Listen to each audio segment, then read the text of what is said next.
All right, and we're live. Ian Paltrow here with my friend Jay Glazer out here. We're in Manhattan in Corcoran Group on Madison Avenue. We're in the thick of everything. I'm a little more dressed up because New York. I can't have my signature V-neck. Dress nicer. Well, you know it's casual Fridays here at Corcoran Group, so I figured I'd go with the theme. You go a little. Yeah, I'm walking around here, and everywhere I'm going, I'm like people are in three-piece suits. And I typically rock the three-piece, but today I wanted to just go with more like the gothic black look. You know, I was just feeling it. So awesome. So for my audience that doesn't know Jay Glazer, awesome agent here in New York City, realtor to the celebs. Some celebs. Some celebs. He's worked with Gwyneth Paltrow. Sold a place for her. Bruce Willis bought a place with you? Bruce Willis bought one of my properties. Excellent. And you've also, you're about close to 100 million in sales this year? Close to 100 million in sales this year. I got to catch up with you. We're getting there. You know, our average transaction price is pretty high, so we get there pretty quickly. You do know I'm in the Silicon Valley. Yeah. We're like the same average price point. I'm in the Silicon Valley here in New York City. So I know you told me a funny story. How's the Silicon Valley? Well, you know, so since I had no idea when I was younger what silicon actually was referring to, so I assumed it was just people's way of saying silicone. So every time I'd hang out in San Francisco or an area around there, I'd say, oh, what's happening in Silicon Valley? And so up until very recently, I would refuse to actually say those words out loud because I was embarrassed that I was actually calling it Silicon Valley. So so that's Silicon Valley, not Beverly Hills. Silicon, got it, yeah, not Beverly Hills. Okay, so I want to find out more about. One of the reasons I actually wanted to talk to you too and our audience is because New York City, Silicon Valley, lots of bi-coastal action going on there. Yeah, I was right next to Google. Google has a new building over there. Mm-hmm. And, you're talking about how many Google employees here now? Somebody, Peter, think that's a good question. I don't know, Peter. How many Google employees? There's a lot of them. There's a lot. Well, Google has its entire building on 15th and 16th Streets in 9th Avenue, and I think they just took out more space in the new some new office nearby. So I want to say there's probably at least, and this is a guess, 20,000 employees in New York City. Okay. And actually, like half of those are my clients. Just kidding. Only like 3 or 4. Here you go. All right, Google clients. Jay, I do work with a lot of Google clients. I speak your language, so let's work together. Yeah, no, we could. Apple here yet, right? I'm sure we have an Apple office here, but we don't have like a real setup. Yeah.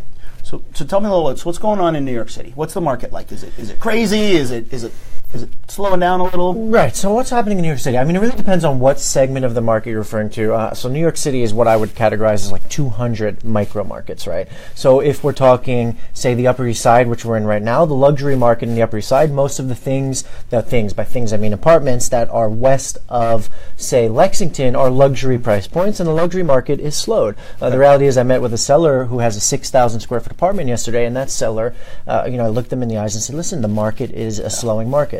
So for anything in the ultra luxury marketplace, we've seen a dramatic shift from the 2014 year where everybody was just signing on the dotted line for astronomical price per square foot. So, 3,000, 4,000, 5,000. It didn't seem to matter. People were convinced the market was going to continue to appreciate. So we've seen that slow down. Having said that, I was with another seller who has a 1-bedroom in Fort Greene, Brooklyn. I know you just spent a little bit of time in Brooklyn. I did, yeah. And I told them if I listed your property for X, I think we would generate multiple bids and sell it over X. So I really think it depends on what segment.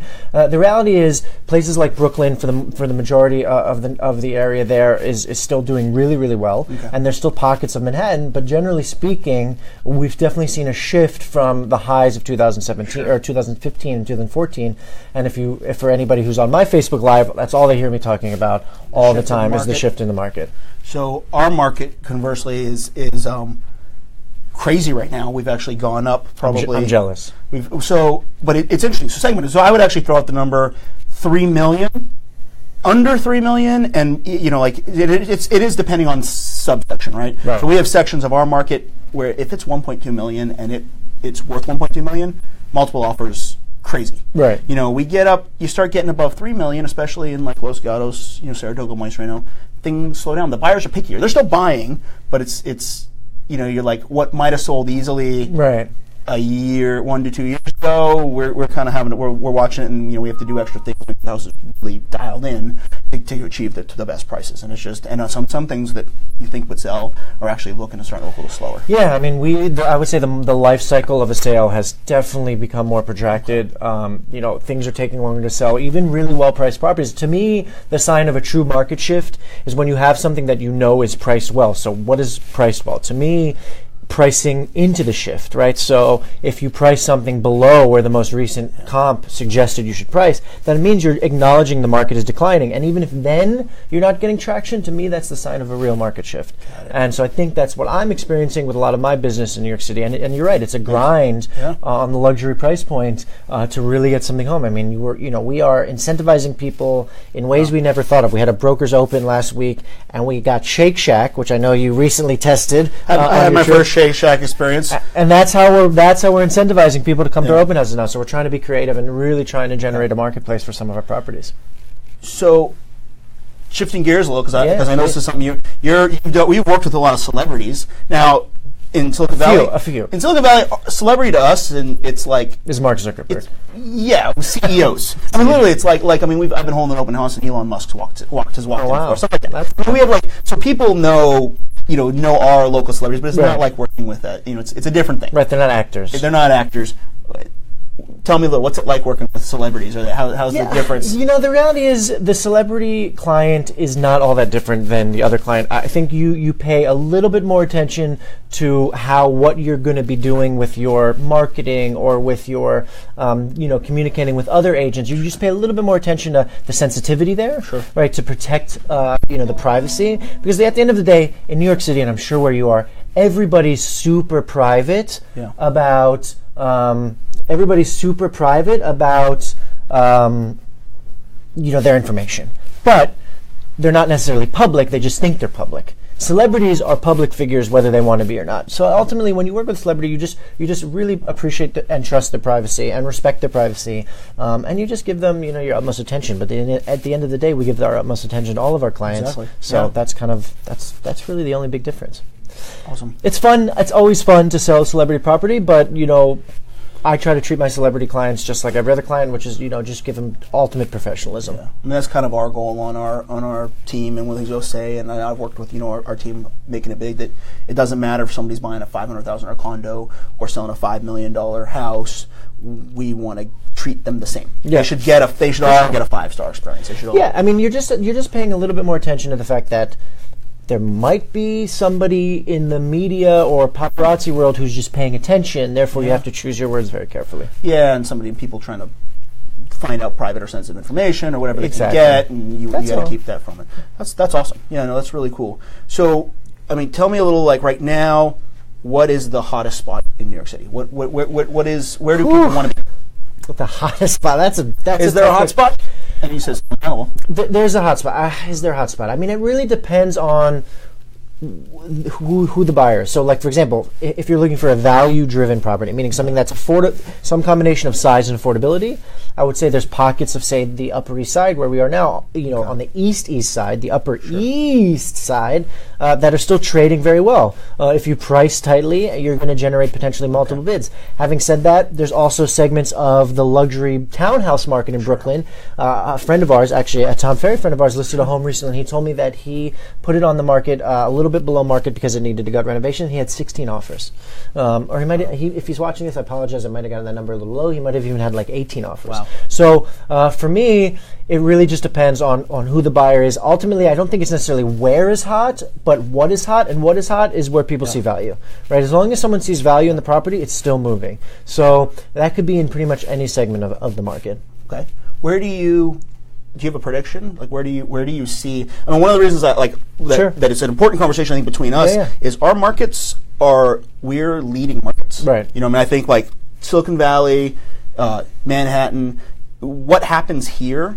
It often sets a trend. For sure. That we see the rest of the country will start to follow suit. That trend. What do you foresee? What's your thoughts on that? So here's one of the things that I would say differentiates our markets, which hopefully, for your market's sake, I think protects your market, and I could be wrong because we're not market forecasters, is there's a very big dichotomy right now between the equity markets, the stock market, which is continually going up in New York and just globally, and the real estate market. So typically what happens in New York City is so many of the brokers get together and they say, bonus season will have a huge impact on who buys in February, right? So bonuses in February.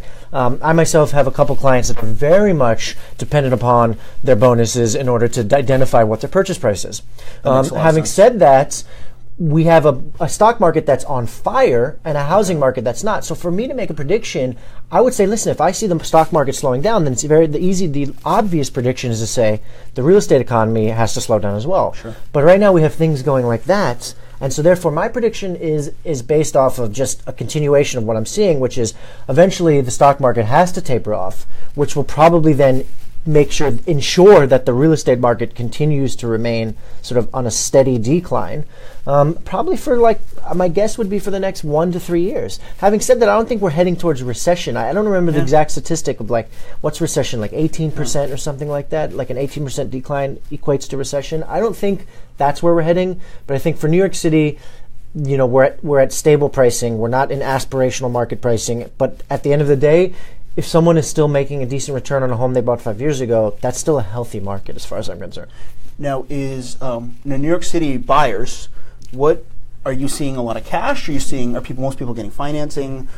How are people buying? Because I know I've seen that can affect too. Different markets affect. What are you seeing in terms of Well, the reality is almost everybody I work with ends up financing in some capacity. Now, a lot of people buy the home or the apartment in cash, but ultimately recapture later because money's still super cheap, right? The banks are essentially giving away money, and there's really no logical argument to be made other than perhaps just personal financial structural reasons why you would pay cash for property. Yeah. So even my ultra successful clients who have ample cash to close are somehow going to do some sort of refi after. They want to make the money work for them in another capacity. Right. With a stock market that's going up, they want the money. Finance guys want to reinvest in finance. Yeah. That's the part of the business that they know best. Yeah. Makes a lot of sense. Yeah. So, but I mean, listen, you always see, regardless of the market climate, you always see cash deals. Right? New York City, like where you are, is an incredibly wealthy community, and at the end of the day, the amount of wealth that exists in New York City, even to someone who's been here my entire life, is still overwhelming. And so there's always going to be a large number of transactions that close cash. So our client, we I don't know the exact statistic, I should know, but I would say somewhere in the vicinity of 25 to 35% of our transactions, like clockwork every year, are cash transactions. So it sounds like people the market's pulling back a little bit. It sounds like people are pulling back almost for psychological reasons, not as much. I mean, it sounds like the affordability. I mean, Silicon Valley, we're going up and up and up, but affordability is not. I mean, affordability is not a problem. I have heard some statistics that if rates do skyrocket, especially for average, especially for a lot of tech employees, Google, Facebook, Apple. If the people that are buying on a loan with a salary, if rates jump, 1% plus, well, somebody who's looking to buy for maybe 1.5, that might knock them down a couple notches, and that could affect pricing. But I mean, it sounds like from your standpoint in general, a lot of these buyers, it's like they're just pulling back for other reasons. Yeah, I mean, you bring up really great points. You would think that if interest rates started jumping, maybe that might lead to a consumer frenzy, and everybody would start buying some of these available homes. Say in the the 1 to 2 million kind of first-time home buyer range, or even sub 1 million. Having said that, I think like any market, the market is cyclical, and we reached a height in 2014, 2015, and now we're just sort of trailing down the other side of that height. Is it pretty stable? And would you say that the market's stable? It's not. Is it heading down, or is it just when properties are moving?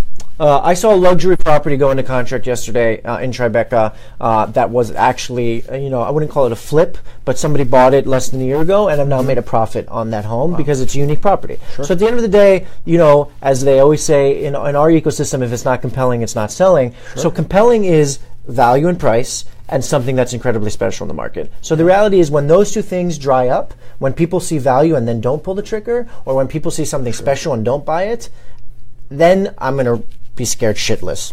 Yeah. Sorry if I offended anybody on Ian's Facebook. For us, it's price. Oh, you can sort of. My fans are used to it. We slip an F-bomb every once in a while. Now we're good. They're big kids; they can handle it. We got in our market, it's location, mostly proximity to jobs. It's schools, and then of course pricing.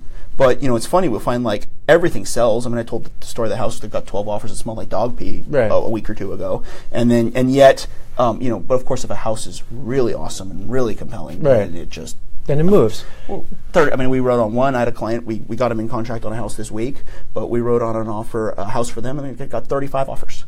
I mean, it was crazy bananas. It was a really nice house, but it was bananas to have a house get 35 offers. Yeah, but it's out there. The people are still looking. So I don't think we're necessarily like in a consistent 35 offer market. I mean, believe it or not, we were. But at the end of the day, as long as homes are still going into escrow, as they say, we say in contract here, then that means there's a healthy market. So when those things stop, when contracts signed decreases a ton, then I'll say, okay, we've really reached kind of a genuine slowdown in the market. A shift and a slowdown are very different things. Yeah, makes sense. I got one more question because we've been going for a while, and hopefully people are finding this interesting. Comment, let us know. Tell us. Please, we want your feedback. Tell us if you like. Do you like the sweater? You don't like the sweater? I really want to know. I think Peter, who's awesome, would probably tell us if somebody asked a question, but I don't think we've got a question yet. But no question. No questions. Ask some questions. Some nice comments. All right, cool, awesome. Yeah. So kind of the last thing I said, for people in Silicon Valley or vice versa, I mean, do you feel like now there's good opportunity? I mean, it sounds like yes. So for us, our market's crazy, and people need homes, so they're buying homes. Is there like good opportunities and any insights on what opportunities? If you guys are thinking about making a shift, you've always wanted to live in New York. We get that. We get people who've always wanted to live in New York. Right. Is this a good time? Is this a good time to make a shift? Listen, I think we specialize. We obviously work buyers and listings and sellers, but we really work with a lot of buyers, and that's kind of like where the heart of our business is. And all of my buyers right now, I'm speaking to them with a very opportunistic kind of sort of nudge to say, hey, you're seeing homes that are now trading for less than they last sold, or they're just really, really great prices that, like, say on the blended price per square foot average of a neighborhood, they're below that number. I mean, I really genuinely believe that my buyers in the marketplace are going to be taking advantage of opportunity. I saw some property today that dropped to a very, very low price because the broker basically made public that the owner had to be in contract by the end of the month. Who knows what that means? Maybe they're bankrupt, maybe they're getting a divorce, who knows what it is. But the reality is the motivation is picking up, and therefore buyers are getting opportunistic deals if they're really out there hunting for them. So you heard it right here from Jay Glazer. Silicon Valley, we've got people whose houses, some of your houses have jumped 100, 200, 300,000 in just the last several months. So if you want to make that shift to New York, we can make that happen. We could definitely make that happen. If you see all the earnings you're going to get on the jump in your home in Silicon Valley, you're going to save on the declining market in New York City. So 300 up on your property might really be like 600. Correct. The delta could be 600. That's right. The delta could be 600 from what it was even a year ago. Sure, very true. So that's awesome. We can definitely make that happen. Yes, we can. I mean, anything you want to know about us? I feel like you dropped some good knowledge bombs on us. Well, tell me what so like what's your profile of someone moving from New York? Like where would you recommend if they wanted to live in Silicon Valley? Where would you suggest someone start looking if any of our clients were sort of making the shift, say from the New York Google office to the Mountain View Google office? Yeah, absolutely. So. It depends on a few things. I mean, obviously, our market very much, like pricing is almost in a radius. Now there are some exceptions. There are very nice areas a little further out that depending on the house. Right. But so people, like prices are often related to location, and that's often because some people are okay with they want a larger house and they don't mind commuting, and some people, one of the reasons the Mountain View market and the Sunnyvale markets have just exploded and they continue to go up. I mean, it seems like those markets have just been on an upward trend with almost no stopping because of proximity to Google. So, so it's a conversation. What we always do, we sit down, we have the conversation, what's important about your house? If I sit down with somebody and they're like, I'm okay with commuting because I want to pay a certain amount of money and I want 4,000 square feet, right? Then we'll put you. Then we're going to look at a different area. We cover what I call the heart. We were having this conversation. We cover the heart of the Silicon Valley. So we kind of work the tech companies and then the surrounding areas. So pretty much, if somebody's making a move out to work for a company like Apple or Google or Facebook, we can cover your area. But it's really a conversation we're going to dial in. So I would almost say it's like. One of the things we'll do is we'll consult and kind of give you some ideas, because there is diversity in the different areas, and we have areas where oftentimes our schools are really important. Right. So we have areas with like top-rated schools. Then we have areas where like it's about the architecture, and the schools aren't as good, but we've got like classic architecture. We've got classic tutors, classic craftsmen's. It's you want a row home or do you want a condo, or you have different types of things that people are looking for. Do you want a shoebox or an extra large shoebox? Yeah, that's what we get in New York City. We have them too. We call them cardboard boxes. Gotcha. Do you want a small cardboard box? You want a really large cardboard box? Because we do get 4 walls on most of our properties. Yeah, we sometimes get 4 walls if we're lucky. You get stacked shoe boxes. Yeah, stacked shoe boxes. Or side by side. Exactly.